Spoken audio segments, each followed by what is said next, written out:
Amén. Gracias, Josh y Michelle. Bueno, dicen que no había lugar en el mesón. Bueno, hay algunos asientos allí en la parte de atrás si quieren entrar, pero feliz Navidad a todos. Gracia y paz a todos. En el nombre de nuestro Señor Jesucristo, les doy la bienvenida a nuestro servicio de adoración. Hoy es el día antes de Navidad, como tú sabes, y celebramos el hecho de que nuestro Señor Jesucristo vino a este mundo. La Navidad es una fiesta importante en nuestra cultura y también para la iglesia puede ser uno de los días más grandes que celebramos, y la Navidad viene con variedad de costumbres. Hay muchas imágenes, sonidos, olores tradicionales de esta temporada, pero uno de los más reconocidos es la imagen de la temporada navideña, cuando Jesús nació. Yo sé que has visto muchos este año, a lo mejor en una yarda, en una iglesia o en el boletín, a lo mejor en tu casa, pero esos nacimientos capturan para nosotros lo que probablemente fue esa noche cuando Jesús nació. Las varias representaciones del nacimiento tienen el mismo escenario y los personajes. Es una noche invernal en una región desértica y una estrella brilla intensamente entre los cielos oscuros. Abajo en la tierra escaparada hay una pequeña choza flanqueada por ángeles flotantes que miran con asombro y emoción. Apiñados bajo el rústico techo de madera, hay sencillos pastores apoyados en sus bastones y mirando hacia adentro. Unos 4 reyes magos exquisitamente vestidos están allí con regalos y tesoros. Hay camellos, aparecen afuera, aparecen también un burro, un buey, allí contemplando silenciosamente la escena. Todos están alrededor de la familia joven. La familia está muy acogedor el escenario, y todos ahí ven a la mamá acogiendo a su hijo, mientras todos reflexionan en el nacimiento del niño, y allí en el centro está el pesebre. Típicamente hay un tipo de luz alrededor de este pesebre, y allí está sonriendo el Hijo de Dios, el niño Jesús, que está en pañales. Bueno, artistas y tradiciones han insertado algunos detalles en esta escena y importantes eventos que están registrados para nosotros en la Biblia: la Virgen María, los pañales, el escenario de Belén. Todo esto viene de los evangelios que registran para nosotros los eventos y personajes de la venida del niño Jesús al mundo. Cada uno de los evangelios único y lo enfatiza personalmente. Cada uno somos familiares con lo que dice Mateo y Lucas, pero esta mañana vamos a mirar lo que dice Juan, porque lo que Juan describe de este evento es lo que tú dirías no es habitual en tu historia navideña. Si tú ves a Mateo, te darías cuenta que él comienza con una genealogía de Jesús, el Mesías, y luego continúa con el relato del nacimiento de Jesús. Se nos dice que la Virgen María está embarazada por el poder del Espíritu Santo y dará luz a un hijo que salvará a su pueblo de sus pecados. Después del nacimiento del niño, Mateo habla de los magos visitantes del oriente y siguen una estrella y traen regalos, buscan al niño que ha nacido un rey para adorarlo. En Marcos, el Evangelio de Marcos no menciona que el ángel Gabriel le diría a María que nacería un hijo de ella. En Lucas, historiadores registran la visita el censo que vendría, y durante su estadía nació el bebé. El historiador escribe: y dio a luz a su hijo primogénito y lo envolvió en pañales y lo acostó en un pesebre. Poco después de su nacimiento, un ángel se apareció a los pastores y proclamaron las buenas nuevas del nacimiento del Salvador, y los pastores se apresuraron a Belén para ver al recién nacido. Bueno, pero cuando venimos al apóstol Juan y su relato, él toma un diferente enfoque. Él no incluye los adornos narrativos, los riesgos. Él nos da los hechos doctrinales. Él nos da una descripción sucinta, teológica, de la entrada de Jesús a la tierra. No menciona el nacimiento de Jesús, ni a los animales que están allí, sino que Juan quiere que veamos que hay algo más que está pasando aquí. Así que lo que Juan hace es hace a un lado la cortina para mostrarnos detrás de bambalinas las asombrosas verdades de la Navidad, cuando él dice, y el Verbo se hizo carne. El Verbo se hizo carne. Esa es una verdad navideña. El título Verbo es una referencia a Jesucristo. Él es el Verbo o la palabra de Dios. Así como nosotros usamos palabras para expresar nuestros pensamientos, Jesús es la autoexpresión de Dios para el hombre. Jesús revela a Dios como la palabra de Dios. Juan no tiene la intención de mostrar a los lectores de una narración sobre el nacimiento de Jesucristo como Mateo. Lucas, Juan revela claramente a los lectores la encarnación de Jesucristo, y sus simples palabras son: el Verbo se hizo carne.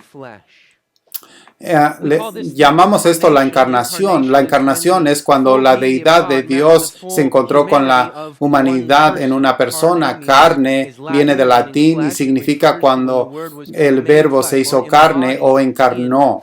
Jesucristo, que antes de su nacimiento era verdaderamente Dios, se hizo verdaderamente hombre. Esto significa que cuando ese bebé estaba acostado en el pesebre, también en ese mismo momento es el Dios que sostiene el universo. La encarnación ha sido llamada el milagro de todos los milagros. Un pastor lo describió como la doctrina más esencial de la fe cristiana. Sin esta doctrina que Jesús es Dios, no podríamos ser salvos. Si no creemos esto, no escaparíamos del infierno y seríamos salvos. Thomas Goodwin dijo que cuando el Hijo de Dios se hizo carne, el cielo y la tierra se encontraron y se besaron. Y es lo que Juan quiere que veamos, que hay algo más aquí en el heno y burros, incluso María. La descripción sin adorno de Juan de la vida de Cristo se encuentra en Juan 1:14. Vamos allí si no están allí. El Evangelio de Juan, capítulo 1, versículo 14.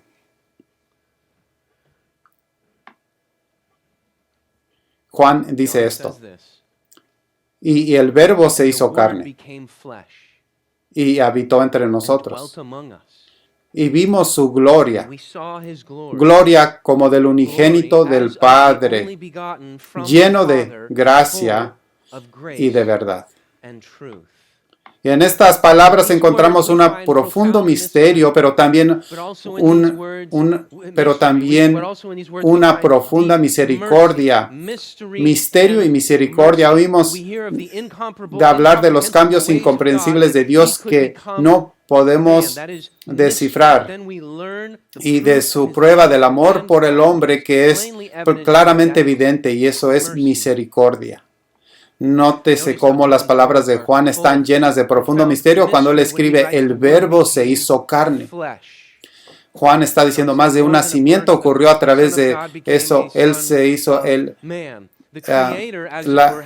creador entró a nuestra historia. Si Shakespeare y Hamlet pudieran encontrarse, escribió C.S. Lewis, debe ser obra de Shakespeare. Hamlet no pudo haber iniciado nada. Esto es lo que Dios inició cuando a través del Verbo Él vino. Dios entró en nuestra historia convirtiéndose uno de nosotros. Esto desafía nuestro entendimiento, pero así es. Juan dice que el Verbo se hizo en carne. Cuando él menciona del Verbo, él está hablando de Jesús. Esto suena extraño para nosotros y nos preguntamos ¿por qué? ¿Por qué dirías el Verbo? ¿Por qué no simplemente dices Jesús? Piénsalo de esta manera. Lo que Juan hace en estos versículos iniciales de capítulo 1 es darnos una especie de precuela sobre Jesús para nosotros. ¿Sabes lo que es una precuela? Es cuando tú tienes toda una serie de películas o libros que hacen avanzar una historia cronológica y ponen la historia y de repente una precuela nos dice qué pasó antes de esa historia. Nos da la historia que está antes de que tú necesitas saber acerca de un personaje. Muchos de nosotros conocemos a Juan de 3:16, de tal manera amó Dios al mundo que dio a su único unigénito.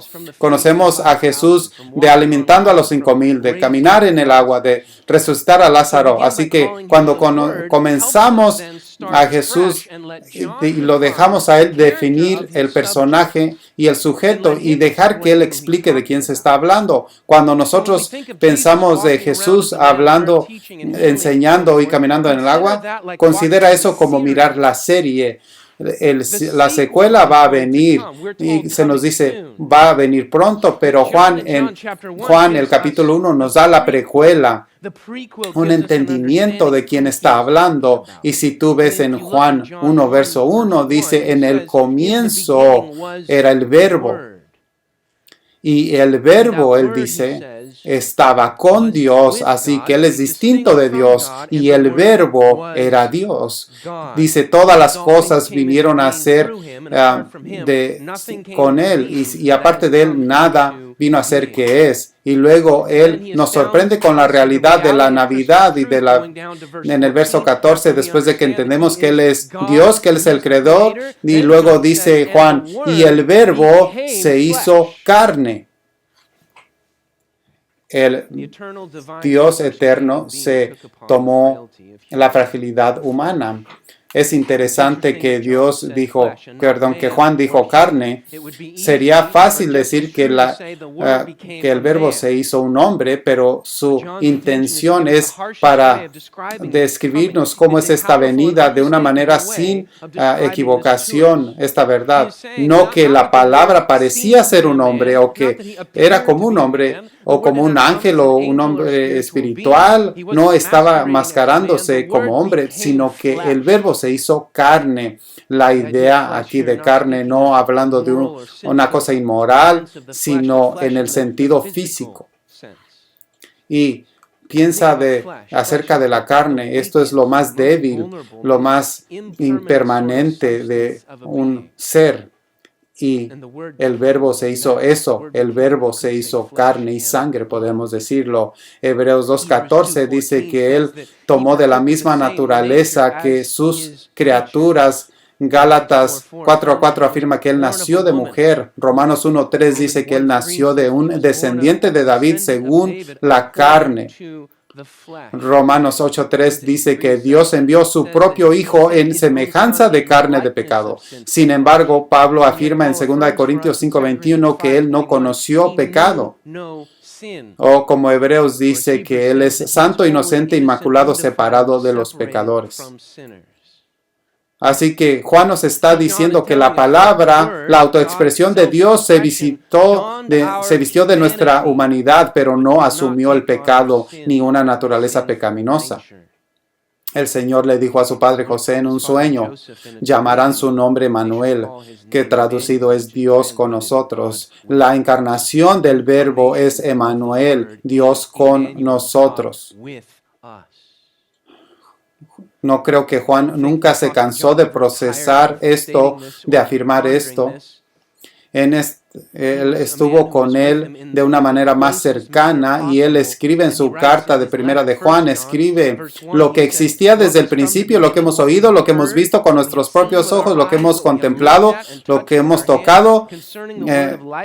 Y se manifestó la luz y hemos testificado que la luz eterna que estaba con el Padre y se manifestó a nosotros. Juan está asombrado y diciendo, el creador del universo, yo lo miré, yo lo escuché, yo lo vi, yo lo toqué. Y ahora Juan vive para proclamarlo a través de sus cartas. Así que, ¿cómo puede ser esto? ¿Cómo puede ser que Dios puede convertirse en hombre? ¿Cómo puede ser que Dios puede tomar carne? Tenemos que entender esto correctamente porque esto es importante para nuestra salvación, porque solo el Dios hombre puede expiar por tu pecado y el mío. Podamos pensar, bueno, lo que pasó fue que el verbo se transformó en un humano, pero no podemos decir esto porque esto sería una especie de reemplazo, una transformación, un cambio divino a lo humano. Esto sería como un cambio de una oruga a una mariposa. Lo uno ya no es el otro. Así que decir que el verbo se transformó en un hombre no significaría que ya no era divino. Sería un humano de un origen diferente, pero sería un humano y la naturaleza se tragaría a la divinidad. Y eso, por eso no es que decimos que el verbo se transformó. Es verdad, pero no nos ayuda. Tampoco deberíamos decir que el verbo y la carne se mezclaron. Si el verbo y la carne se mezclaran, sería crear algo nuevo, como mezclar dos colores, como un azul con un amarillo, y esto se convierte en una pintura verde. Todavía es azul y amarilla, sí, pero es un nuevo color. Así que no podemos decir que cuando el verbo se convirtió en carne se mezclaron, porque tendrías algo nuevo, algo distinto.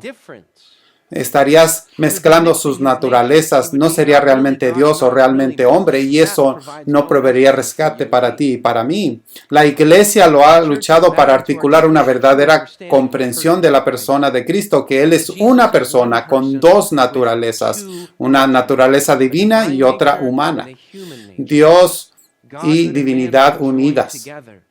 En un concilio explicó de esta manera. Ellos dijeron que las dos naturalezas se juntaron sin confusión, sin cambio, sin división y sin separación. Este es un intento de tomar este gran misterio para nosotros, tratarlo de procesar, pero dejarlo como un misterio, como lo que es. Pero cuando el verbo se hizo carne, tenemos que entender que nada fue quitado de lo divino y nada fue añadido a lo humano para cambiarlo. No hubo mezcla ni disolución donde dos dejaron de ser, sino que Él era verdaderamente Dios y verdaderamente hombre, como aceite y agua en una botella, una completa unidad de los dos. Un teólogo holandés, Herman Bavinck, dijo que algunos ven como una contradicción. La teología cristiana considera un misterio adorable. Él dijo, es completamente incomprensible para nosotros cómo Dios puede revelarse, en cierta medida darse a conocer en los seres creados, la eternidad en el tiempo, la inmensidad en el espacio, la infinitud en un finito, la inmutabilidad en el cambio, el ser en el devenir, el todo, por así decirlo, en lo que es nada. Este misterio no puede ser comprendido, solo puede ser reconocido con gratitud, pero misterio y autocontradicción no son sinónimos. Pablo escribió en 1 Timoteo 3:16, grande es el misterio de la piedad, el que se manifestó en la carne. Charles Wesley nos enseñó a cantar esta verdad con las palabras, velado en la carne de la deidad, vea viva la deidad encarnada. Es una maravilla que haya venido, es un misterio maravilloso que Él haya venido de esta manera. Este es un misterio cuyas profundidades no podemos sondear, pero en esta verdad encontramos la gracia. Hay un profundo misterio en cuanto al cómo, pero no nos deja aquí en el cómo. Date cuenta, en Juan nos da misericordia cuando Él escribe, y el verbo se hizo carne y habitó entre nosotros y vimos su gloria, gloria como del unigénito del Padre, lleno de gracia y de verdad. El verbo se hizo carne porque tenía curiosidad, quería hacer un recorrido, era para espiarnos, quería infiltrarse en nuestras filas y derrocarnos. No. Él vino para ser un mediador entre Dios y el hombre. Él vino para redimirnos. Él vino para salvarnos. Date cuenta aquí que dice que Él habitó entre nosotros. Aquí hay palabras de amabilidad y consideración. Su venida y morada revelan un deseo de compañerismo. Este es un esfuerzo para renovar la relación con el hombre. Porque la relación del hombre con el Dios Santo fue alterada para siempre por el pecado cuando entró en el mundo. Recuerden el jardín del Edén, se nos dice que Dios caminó con Adán en el fresco del día. Pero la comunión se rompió cuando Adán y Eva pecaron contra Dios. Y tú y yo, como descendientes de Adán, en la raza humana, naces con una naturaleza pecaminosa. No solo eso, estamos separados de Dios, pero nuestros propios actos y motivos para pecar te separan de Dios y de su agradable presencia. Te conviertes en rebeldes contra Él. Eres responsable por su juicio. Pero aquí hay un esfuerzo de Dios para renovar la comunión. La palabra se convirtió en carne y habitó entre nosotros. Y esto quiere decir vivir en una tienda o en un tabernáculo entre nosotros. El verbo habitó entre nosotros. Podemos decir, Él vivía donde nosotros vivíamos. En otra cultura podrías decir, su casa estaba en nuestro pueblo. En nuestra cultura podríamos decir, la palabra se trasladó al barrio. Él estaba entre nosotros. Esta morada entre nosotros o tabernáculo debería recordarnos del templo en el Antiguo Testamento. Recuerda que allí había un templo y antes de eso un tabernáculo, y el Señor les dijo que levantaran una tienda porque la presencia del Señor viviría y moraría entre su pueblo. Pecadores como eran podrían tener sacrificios para estar en el tabernáculo, para tener comunidad con Dios. Y lo que Juan está diciendo, la palabra se hizo carne y estuvo en medio de nosotros, vivió entre nosotros. Juan nos está diciendo que Jesucristo es Dios habitando entre su pueblo. Dios ha venido para tomar residencia entre su pueblo una vez más, en una manera incluso más íntima que cuando Él moraba en el medio del desierto con Israel en el tabernáculo. Juan nos está diciendo que el lugar de la morada de Dios está en la carne de Jesús o en el cuerpo. Este es el corazón del Evangelio de Juan. Dios con nosotros. Esto es lo que Él declara para nosotros. Es lo que Juan declara para nosotros para que podamos creer y tener vida en Cristo Jesús. Porque Jesucristo es el lugar donde Dios se encuentra con el hombre para que el hombre pueda encontrarse con Dios. Así, esa es la misericordia. El verbo se hizo carne y moró entre nosotros. Pero mira lo que dice, y vimos su gloria, gloria como del unigénito del Padre. La gloria de Dios fue vista en el tabernáculo en el Antiguo Testamento, y aquí la gloria de Dios es vista a través del verbo. Y Juan está diciendo que Él es el unigénito, el Hijo único. No hay nadie como Él, como Jesús. Él es el Dios del Padre, que posee la gloria del Padre, lo que es verdaderamente de Dios. Juan dice, miramos su gloria, gloria como del único unigénito del Padre. En el libro del Éxodo, Moisés le ruega al Señor en Éxodo 33:18, muéstrame tu gloria. Y el Señor le respondió diciendo esto, yo haré pasar toda mi bondad delante de ti y proclamaré el nombre del Señor delante de ti y tendré misericordia del quien yo tenga misericordia y tendré compasión de quien tendré compasión. Dios dice que ¿quieres ver mi gloria? Te mostraré mi bondad. Eso quiere decir que la gloria representa su esencia, todo lo que es Dios, todos los atributos, cualidades que hacen quién es Él, es su gloria, y la suma de la divinidad es su bondad. ¿Quieres ver mi gloria? Yo voy a hacer que mi gloria pase enfrente de ti. Y luego Juan dice que Jesús vino y miramos su gloria. ¿Cómo es que Juan la miró? ¿Cómo fue su gloria manifestada? Fue porque los artistas nos han habían mostrado que había un halo alrededor de su cabeza, que era inconfundible. No, él no tenía un halo alrededor de su cabeza. El Señor Jesucristo mostró su gloria a través de sus señales y milagros de una manera que revelaron la gloria, pero no todos lo miraron. Juan nos dice que en las bodas de Canaán, después de que convertir el agua en vino, dice que Jesús manifestó su gloria, mostró o reveló y sus discípulos creyeron en él. Pero no todos lo miraron. Pero esa fue la razón de su venida. Él vino para que los hombres vieran su gloria y creyeran en él. Pero es los ojos de fe que son necesarios para ver la gloria de Dios revelada en Cristo. Moisés le suplicó, muéstrame tu gloria. En Cristo, Juan dijo, lo vi su gloria. El apóstol Pablo nos dice que en el Evangelio vemos la gloria de Dios en el rostro de Jesucristo. Y este ver, la gloria de Dios es verdaderamente una misericordia, porque cuando miramos la gloria de Dios en la cara de Cristo, recibimos su misericordia y recibimos sanación, porque como dijo Pablo, pero todos nosotros con el rostro descubierto, contemplando como en un espejo la gloria del Señor, estamos siendo transformando en la misma imagen de gloria en gloria.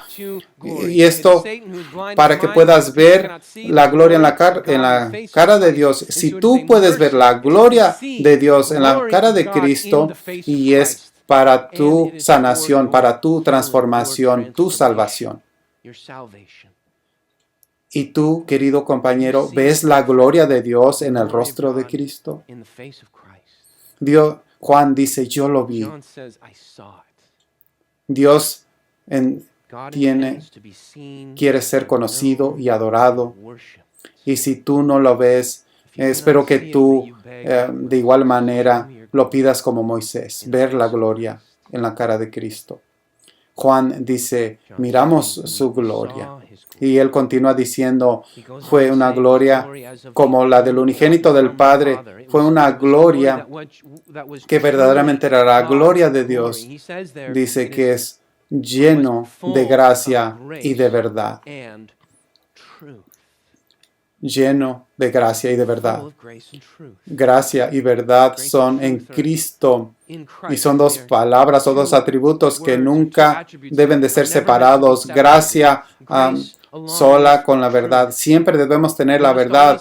Y Jesús vino hablando de la verdad, enseñó la verdad de Dios, de Él mismo, de nuestra separación de Dios, de nuestra pecaminosidad, y que de la única manera de estar bien con Dios.